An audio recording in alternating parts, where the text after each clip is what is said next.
कहानी की शुरुआत में हमें दिखाया जाता है कि एक आदमी अपने बीच पे वॉक करते हुए एक गेम को पाता है और वो गेम ले आता है अपने घर पे। ये साल था 1996 का, जहां बच्चे अभी भी वीडियो गेम खेलते थे और ये video game smart video game नहीं थे, बल्कि पहले वाले टाइम के कैसेट वाले वीडियो गेम थे। अब जब वो बच्चा उस गेम को देखता है तो उसे वो लूडो वाली फीलिंग देता है, इसीलिए वो उसे साइड में रख देता है। रात होने पर उसी गेम में से कुछ आवाजें आने लगती है। जब बच्चा उस गेम को खोलता है तो उसमें एक कैसेट मिलती है। अब वो बच्चा अपनी वीडियो गेम में उस कैसेट को जैसे ही लगाता है, कुछ देर बाद में हमें दिखता है कि उस कमरे में से बहुत तेज रोशनी निकलती है और वो बच्चा उस गेम में हमेशा हमेशा के लिए चला जाता है। अब कहानी हमें ले चलती है 20 साल आगे, यानी कि 2017 में। यहाँ हमें दिखाया जाता है एक स्पेंसर नाम का लड़का जो कि अपने दोस्त फ्रिज के होमवर्क को कंप्लीट करने वाला था। और फिर हमें दिखाई जाती है एक लड़की जिसे सोशल मीडिया का एडिक्शन था। उसे अपने फोन और पिक्चर्स का काफी ज्यादा एडिक्शन था, हर टाइम वो सोशल मीडिया पे लगी रहती थी। फ्रिज स्पेंसर से जबरदस्ती अपना होमवर्क कराया करता था और एक दिन वो उसे कहता है कि मुझे वहीं पे फ्रीक हाउस के बाहर 20 मिनट में मिलो। बच्चे उस घर को फ्रीक हाउस इसीलिए कहते हैं क्योंकि ये वही घर था जहाँ से 20 साल पहले एलेक्स नाम का लड़का गायब हो गया था। अब यहाँ पे बेथनी क्लासरूम में बैठे बैठे अपने टीचर के सामने वीडियो कॉल कर रही थी। इसी चीज की पनिशमेंट उसे मिल जाती है। वहाँ दूसरी तरफ हमारी कहानी का फोर्थ कैरेक्टर यानी कि मार्था, उसका आर्ग्यूमेंट हो जाता है अपनी जिम टीचर से। इसी कारण मार्था को भी जिम टीचर ने पनिशमेंट दिया होता है। वहाँ जहाँ फ्रिज ने अपना पूरा प्रोजेक्ट स्पेंसर से कराया था, इस चीज का पता उनके टीचर्स को चल जाता है और अब इसी चीज की पनिशमेंट वो उन दोनों को भी देते हैं। स्कूल के प्रिंसिपल चारों बच्चों को ले आते हैं स्कूल के बेसमेंट में, जहां वो चारों बच्चों को उनकी पनिशमेंट पूरा करने के लिए बताते हैं और उन बच्चों को करना ये था कि पुरानी मैगजीन में से स्टेपलर पेन हटानी थी। चारों बच्चे काफी फ्रस्ट्रेट थे और वो बिल्कुल नहीं चाहते थे कि वो ये पनिशमेंट वाला डे पूरा दिन यहाँ बैठ के निकाले। तभी वहाँ उन्हें साइड में रखा एक वीडियो गेम मिल जाता है। ये वीडियो गेम शायद तक एलेक्स के फादर ने ही इस स्कूल को डोनेट किया था। अब जब ये गेम टीवी से कनेक्ट हो जाता है तो स्पेंसर और फ्रिज आके ये गेम खेलने लगते हैं और साथ ही साथ मार्था और बेथनी को भी आके खेलने के लिए इनवाइट करते हैं। अब बच्चों की गेम स्टार्ट होते ही उस गेम के अंदर स्पार्कल हो जाता है। वो गेम बंद तो हो जाता है लेकिन चारों बच्चे एक एक करके उसी गेम के अंदर चले जाते हैं, यानी कि अब चारों बच्चे पहुंच गए थे जुमांजी। जब बच्चे ये गेम खेलना स्टार्ट कर रहे थे तब इन लोगों ने अपने अपने कैरेक्टर्स चुने थे। स्पेंसर अब बदल चुका था ब्रेवस्टोन में, मार्था बदल चुकी थी रूबी राउंड हाउस में, फ्रिज बदल चुका था फ्रैंकलिन फिनबर में और बेथनी बदल चुकी थी प्रोफेसर शेली में। इन चारों के पास अपनी अपनी खूबियां थी जिसके बारे में हमें आगे पता चलेगा। अब चारों अपने कैरेक्टर्स को देखते हैं कि वो सभी बिल्कुल डिफरेंट हो चुके हैं। जहां स्पेंसर एक पतला दुबला सा लड़का था, वो ब्रेवस्टोन की बॉडी ले चुका था, यानी कि वो अब एक बहुत ही स्ट्रॉन्ग मैन में तब्दील हो चुका था। वहीं मार्था जो कि एक गुमसुम से लड़की थी जिसमें बिल्कुल भी कॉन्फिडेंस नहीं था, वो काफी ब्रेव गर्ल बदल चुकी थी। बेथनी जिसे फैशन का काफी शौक था, वो अब एक मोटे प्रोफेसर में बदल चुकी थी। और फ्रिज जहाँ पहले अपने हट्टे कट्टे रूप का लड़का था, वो अब एक छोटे कद का बायोलॉजिकल इंस्ट्रक्टर बन चुका था। बेथनी जब अपना ये रूप देखने के लिए पानी के पास जाती है तो वहाँ पे पानी से निकल के आया राइनोसोरस उसे खा जाता है। सभी इसे देख के बहुत डर जाते हैं। तभी कुछ सेकंड बाद में आसमान से आके वो फिर से गिर जाता है। तब वो अपने हाथ पे बनी 3 लाइनें देखते हैं। इससे उन्हें पता चलता है कि हम इस गेम के अंदर शामिल हो चुके हैं और अब हम सभी के पास में 3-3 लाइफ्स है। जैसा कि अभी अभी इसे एक जानवर ने खा लिया है और ये वापस जिंदा हो गई है, इसका मतलब है कि इसकी एक लाइफ जा चुकी है और अब इसके पास बचने का सिर्फ और सिर्फ 2 मौके ही हैं। और तभी वो देखते हैं कि उनके पीछे खूब सारी जानवर भागने लगते हैं और तभी वहाँ पे नाइजेल की गाड़ी आ जाती है सभी को पिक करने के लिए। ये एक नॉन प्लेयर कैरेक्टर है, यानी कि जितना इसमें फीड किया गया है उसे उतना ही बोलना था। वो सभी लोगों का वेलकम करता है जुमांजी गेम में और अब वो सबको बताना शुरू करता है इस गेम के बारे में। वो कहता है कि आज से काफी समय पहले इस गेम के अंदर वैन प्लेट और ब्रेवस्टोन साथ साथ में काम किया करते थे। वैन प्लेट को एक हीरा हासिल करना था और ये हीरा लगा था जंगल में जैगुआर की मूर्ति की आंख में। वैन प्लेट इस गेम का मेन विलन है। वो जैगुआर की आंख में से उस हीरे को निकाल लेता है और उसकी सारी ताकतें खुद पा लेता है। अब वो जंगल श्रापित हो जाता है और अब साथ ही साथ जंगल के सारे जानवर भी उस वैन प्लेट की बात मानने लगते हैं क्योंकि उस जंगल की रक्षा करता था वो जैगुआर की आंख में लगा हीरा। तब नाइजेल उन्हें बताता है कि एक रात वैन प्लेट से वो हीरा चुरा लेता है और अब वो हीरा दे देता है वापस से ब्रेवस्टोन को।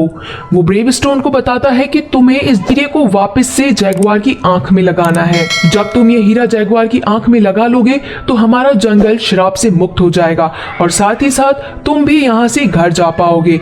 याद रखना कि तुम्हें ये गेम खत्म करना है जुमांजी का नाम लेकर। और जाते वक्त नाइजेल ब्रेवस्टोन को एक मैप भी देके जाता है जिसमें लिखा था आगे के सारे रास्ते। अब जब ये लोग मैप पढ़ना स्टार्ट करते हैं तो वो पाते हैं कि ये मैप तो खाली है। तब इनमें से बेथनी कहती है कि तुम लोग क्या पागल हो गए हो, क्योंकि इस मैप पे तो सब कुछ लिखा है। तब उन्हें पता चलता है कि बेथनी एक प्रोफेसर है जो कि मैप को पढ़ सकती है और अब वो मैप को देख के बताती है कि इसमें से एक हिस्सा गायब है और हम लोग पहाड़ियों के बीच में हैं और अभी हम लोग बिल्कुल सही रास्ते पे हैं। तभी ब्रेवस्टोन का हाथ अपनी बॉडी पे लगता है और तभी वहां पे एक पावर पैनल ओपन हो जाता है। उस पैनल पे लिखी थी सभी की स्ट्रेंथ और वीकनेस। यहाँ हमें ब्रेवस्टोन की स्ट्रेंथ पता चलती है कि वो काफी ब्रेव है, स्ट्रॉन्ग है और उसमें काफी स्पीड है और उसकी वीकनेस कुछ भी नहीं थी। अब जब फ्रिज अपनी स्ट्रेंथ चेक करता है तो उसमें लिखा था कि वो बायोलॉजर इंस्ट्रक्टर है, यानी कि एक तो वो जानवरों से बातें कर सकता है और दूसरी चीज उसे हर जानवर के बारे में डिटेल से पता था। और उसकी वीकनेस में था केक, यानी कि अगर वो केक खाएगा तो मर जाएगा। वहीं मार्था की स्ट्रेंथ थी कि वो एक फाइटर डांसर है, साथ ही साथ उसे कराटे भी आते हैं और उसकी वीकनेस थी वैनम। और इसी तरह बेथनी भी अपनी स्ट्रेंथ चेक करती है, उसमें लिखा था कि वो रास्ते पता कर सकती है और साथ ही साथ नक्शों को भी पढ़ सकती है। अब चारों को समझ आ जाता है कि अब हम इस गेम का हिस्सा हैं और अगर हमने जुमांजी को बचा लिया तो हम अपने अपने घर वापस जा सकते हैं। इसी कारण हमें ये गेम खेलना भी पड़ेगा। तभी उन चारों के ऊपर अटैक होना शुरू हो जाता है। वो अटैक बाइकर्स कर रहे थे। चारों के चारों भागते हुए जंगल में पहुंच जाते हैं। अब सभी एक दूसरे की मदद करने लगते हैं। वहां जहां बेथनी को एक बार शूटर मारने ही वाले थे कि मार्था वहां पे अपनी फाइट से उन लोगों को मार गिराती है। दूसरी तरफ फ्रिज अब तेज नहीं भाग पाता है, इसलिए ब्रेवस्टोन उसे अपने कंधों पे उठा के वहां से बहुत तेजी से भागने लगता है। फ्रिज के बैग में ब्रेवस्टोन के लिए काफी सारी चीजें रखी थी और उसमें से निकलता है बूमरैंग। अब ब्रेवस्टोन उस बूमरैंग को उन शूटर्स पे मारता है और देखते ही देखते वो शूटर्स भी मर जाते हैं। चारों भागते भागते पहुंच जाते हैं एक बहुत ही बड़े वाटरफॉल के सामने, जहां उनके पास कूदने के अलावा दूसरा कोई ऑप्शन नहीं था।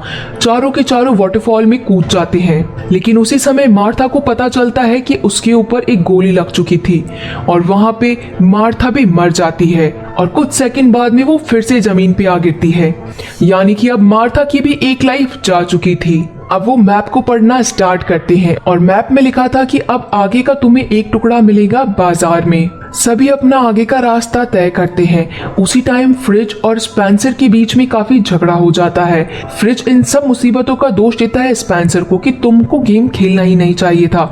स्पेंसर कहता है कि मेरे अकेले गेम खेलने से हम सभी इसके अंदर नहीं फंसे हैं और तुम मुझ पे अब चिल्लाना बंद करो, नहीं तो मैं तुम्हारा मुंह तोड़ दूंगा। फ्रिज को अपनी बॉडी पे हमेशा से ही कॉन्फिडेंस था, इसीलिए वो इस टाइम भी स्पेंसर को कमतर समझता है और वो स्पेंसर को धक्का दे देता है खाई के अंदर और यहाँ खाई में गिरने के कारण स्पेंसर की भी एक लाइफ चली जाती है। स्पेंसर जब वापस आता है गेम के अंदर तब सभी एक दूसरे को कहते हैं कि हम एक दूसरे से लड़के यहाँ से कभी बाहर नहीं निकल सकते और हमारे पास लिमिटेड लाइफ है, हम ये लाइफ ऐसे ही वेस्ट नहीं कर सकते। अब चारों पहुंच जाते हैं मार्केट में मैप का आखिरी हिस्सा ढूंढने के लिए। जैसा कि हमें पता था कि फ्रिज की वीकनेस थी केक और वो भूख लगने के कारण वहां पे केक खा लेता है और उसी टाइम पे वो ब्लास्ट हो जाता है और एक बार फिर फ्रिज की एक लाइफ और खत्म हो जाती है। कुछ समय बाद में उन लोगों के सामने एक बच्चा खड़ा होता है और वो उन सभी का वेलकम करता है कि वेलकम टू द जुमांजी। ब्रेवस्टोन, आपको देख के मुझे बहुत खुशी हुई। अब वो उन चारों को एक पहेली बता के चला जाता है कि अगर तुमने आंखें झपकाई तो ये तुम्हें मार सकता है।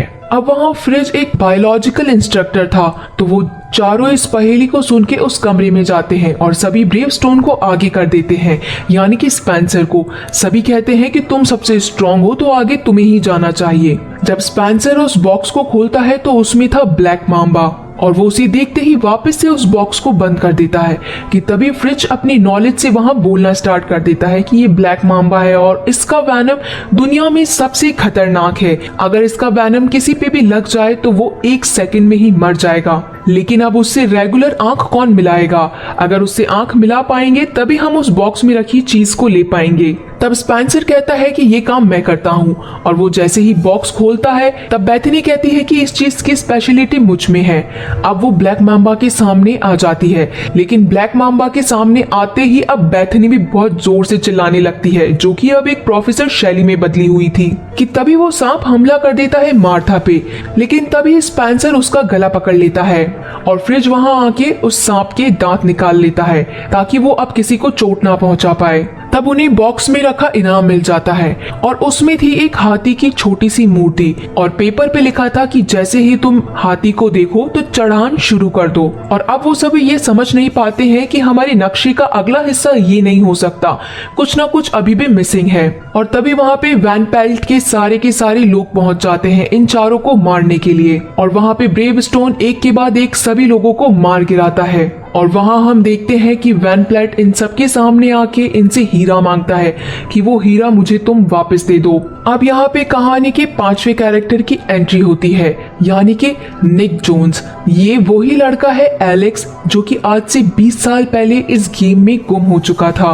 अब वो वैन पेल्ट के लोगों के सामने धुआं कर देता है और सभी को अपने साथ में ले चलता है। वो सभी को एक ऐसी गुफा में ले चलता है जहाँ पे बहुत सारी चीजें उन लोगों को देखने को मिलती है। वो कुछ आगे बढ़ते हैं तो उनके सामने व्हाइट ब्लेड्स आ जाते हैं। फिर वो थोड़ी दूर और आगे चलते हैं तो उनके सामने पानी की एक खाई आ जाती है जिसके नीचे बड़े बड़े मगरमच्छ थे।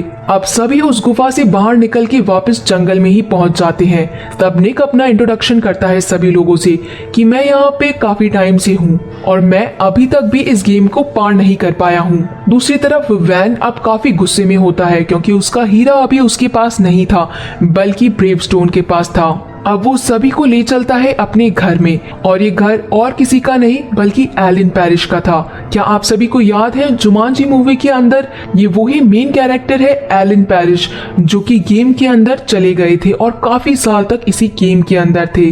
अब निक जोन्स यानी कि एलेक्स जो इस गेम के अंदर काफी समय से फंसे हुए हैं, ये एलन पैरिश के घर में ही रह रहे थे। तब एलेक्स बताता है कि मैंने भी यहाँ पे काफी मुसीबतों का सामना किया है और मेरे पास अब सिर्फ और सिर्फ एक लाइफ ही बची है, इस कारण मैं अब कोई रिस्क नहीं ले सकता। अब इस समय चारों को पता चलता है कि हमें जो मिलने वाला था मैप का चौथा हिस्सा वो और कोई नहीं बल्कि एलेक्स ही है, हमें इसे ही ढूंढना था। अब सभी एलेक्स को पाकर काफी खुश थे और एलेक्स भी अब खुद को जान जाता है कि ये उसे ही ढूंढने के लिए आए थे। एलेक्स सभी को बताता है कि अब जो हमारा नेक्स्ट लेवल है वो है ट्रांसपोर्टेशन शेड को पार करना। ट्रांसपोर्टेशन शेड को पार करने के बाद में ही हम पहाड़ियों पे चढ़ सकते हैं। अब सभी निकल जाते हैं उस ट्रांसपोर्टेशन शेड की तरफ। तब वो वहां देखते हैं कि सामने खड़े गार्ड उनकी पहरेदारी कर रहे हैं और वो गार्ड उन्हें कभी भी अंदर नहीं जाने देंगे। तब सभी लोग मिलकर एक तरकीब सुझाते हैं और सोचते हैं कि हमें उन गार्ड्स का ध्यान भटकाना पड़ेगा और बाकी के लोग पीछे से जाके उस ट्रांसपोर्टेशन शेड में अंदर घुस जाएंगे। अब सभी मार्था को कहते हैं कि तुम्हें ही ये काम करना पड़ेगा क्योंकि वहां पे सिर्फ और सिर्फ एक वही लड़की थी जो कि उनका ध्यान भटका सकती थी। तब बेथनी अपने लड़कियों वाले अंदाज में मार्था को ट्रेनिंग देती है और मार्था को वो सारी अदाएं सिखाती है कि कैसे वो उन गार्ड्स का ध्यान भटका सके। अब जहां मार्था उन गार्ड्स का ध्यान भटकाने के लिए जाती है कि तभी बाकी सभी बात कर रहे थे कि तुम्हारी फेवरेट कैरेक्टर कौन है। तब एलेक्स आज से 20 साल पुरानी किसी एक्ट्रेस का नाम लेता है। तब सभी को समझ में आता है कि ये अभी भी 20 साल पहले के बारे में बात कर रहा है और वो बताते हैं कि आज 2017 चल रहा है और वो एलेक्स से पूछते हैं कि तुम्हें क्या लगता है आज कौन सा साल होना चाहिए। तब एलेक्स बताता है कि 1996। तब सभी काफी सरप्राइज हो जाते हैं कि एलेक्स पिछले 20 सालों से यहाँ पे फंसा हुआ है। अब मार्था वहां पहुंच तो जाती है उन लोगों का ध्यान भटकाने के लिए, लेकिन वो बिल्कुल भी अच्छी एक्ट्रेस के जैसे बिहेव नहीं करती है और ये काफी फनी मूवमेंट दिखता है हमें कि वो कैसी पागल हरकतें करके उन लोगों का ध्यान भटकाती है। कि तभी वहां पे म्यूजिक स्टार्ट हो जाता है और हम सभी लोगों को पता था कि मार्था की स्ट्रेंथ थी फाइटर डांसर। वहां गाना चलते ही वो उन गुंडों से भिड़ जाती है और एक के बाद एक उन दोनों को मार गिराती है। बेथनी ये देख के मार्था पे काफी प्राउड फील करती है कि वाह उसने तो उन लोगों के छक्के ही छुड़ा दिए। अब बाकी सभी लोग पीछे से उस ट्रांसपोर्टेशन शेड में पहुंच जाते हैं और वहां पे रखे व्हीकल्स को चलाने की सोचते हैं। और उसी टाइम वापस से वैन के वही शूटर्स ड्राइवर पहुंच जाते हैं उन पे अटैक करने के लिए। सभी एलेक्स को कहते हैं कि तुम्हें ये प्लेन उड़ाना पड़ेगा, लेकिन एलेक्स के पास सिर्फ और सिर्फ एक ही लाइफ बाकी बची थी, इसलिए वो कहता है कि मैं ये नहीं कर पाऊंगा। सभी की मोटिवेशन देने के बाद एलेक्स आखिर वो प्लेन उड़ाने के लिए हाँ कर देता है। सभी उस चॉपर में बैठ जाते हैं और निकल जाते हैं वहां से। अब जब वो उस चॉपर को उड़ा ही रहे थे कि वो पहुंच जाते हैं एक खाई के बीच में, जहां दोनों तरफ बहुत बड़े बड़े पहाड़ थे और उनके पीछे बहुत बड़े बड़े से गैंडे दौड़ रहे थे। अब फ्रिज, जैसे कि उसे जानवरों के बारे में काफी नॉलेज थी, वो बोलना स्टार्ट करता है कि ये गेंडे 500 किलो से भी ज्यादा भारी भरकम है और ये इंसानों के भूखे होते हैं, इनकी स्पीड को हम बिल्कुल भी मात नहीं दे सकते हैं। कि तभी उनमें से एक का सींग लग जाता है चॉपर में और चॉपर भिड़ जाता है पहाड़ की दीवार से। इसी कारण चॉपर के फैन का कनेक्टर हट जाता है और वो चॉपर अब ऊपर नहीं उड़ पाता है। ब्रेवस्टोन चॉपर के ऊपर पहुंचता है और उस कनेक्टर को वापस से ज्वाइन करने के लिए मेहनत करता है। कनेक्टर ज्वाइंट भी हो जाता है और अब सभी जानवरों को पीछे छोड़ते हुए एलेक्स अब चॉपर को ऊपर हवा में ले जाता है। लेकिन वहां पे होता यह है कि फ्रिज के बैग से वो हीरा वहीं पे गिर जाता है। तब ब्रेवस्टोन कहता है कि हमें वापस से वहां जाना पड़ेगा, हीरा तो हमें आखिर लेके ही आना होगा। अब जब वो हीरे को देख लेते हैं तो ये समझ नहीं पाते हैं कि नीचे कौन जाएगा, क्योंकि वो सभी बड़े बड़े जानवर उस हीरे के आगे पीछे घूम रहे थे। तब स्पेंसर वहां पे फ्रिज को चॉपर से नीचे धक्का दे देता है। अब सभी के सभी बड़े बड़े गेंडे उसके पीछे भागने लगते हैं कि तभी वहां से ब्रेवस्टोन वो हीरा उठा लेता है और एलेक्स को कहता है कि मैं जब तुम्हें कहूंगा तब तुम चॉपर को 90 डिग्री में नीचे झुकाना। हालांकि फ्रिज उन जानवरों के पैरों तले दब जाता है, लेकिन जब वो न्यू लाइफ लेके वापस से जमीन पे आता है तो एलेक्स जैसे ही चॉपर टेढ़ा करता है, स्पेंसर उसका हाथ पकड़ लेता है और वापस से उसे चॉपर में बिठा लेता है। गाइस, ये चॉपर वाला सीन इस मूवी का बेस्ट सीन था और सभी अब एक जगह पे रुक जाते हैं। लेकिन तभी हम वहां देखते हैं कि एलेक्स को वहां मच्छर काट जाता है और ये उसकी वीकनेस थी और तभी वो वहां पे बेहोश हो जाता है। कोई भी नहीं चाहता था कि वो एलेक्स को यहीं पर छोड़ के चले जाएं और इसीलिए बेथनी वहां पे अपनी एक लाइफ शेयर कर देती है एलेक्स के साथ में और अब एलेक्स भी वापस जिंदा हो जाता है, लेकिन बेथनी की एक लाइफ कम हो जाती है।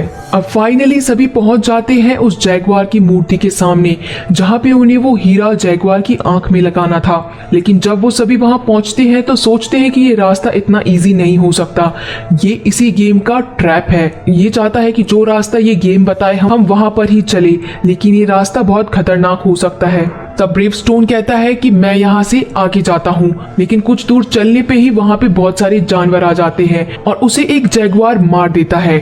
अब स्पेंसर की भी एक लाइफ खत्म हो जाती है। जब वो वापस जिंदा होके आता है सभी लोगों के पास में, तो वो कहता है कि यहाँ से निकलना इतना आसान नहीं है। अब सभी लोग एक प्लानिंग करते हैं, सब अलग अलग डायरेक्शन में जाना शुरू कर देते हैं और अब उनके पीछे वैन की पूरी फौज भी आ जाती है। वो सारे के सारे बाइक राइडर्स उनके पीछे भागने लगते हैं। अब वहां ब्रेवस्टोन बाकी जैगवार्स को चकमा देके उन्हें एक आग के गोले में ही फंसा देता है और फिर से आगे बढ़ने लगता है।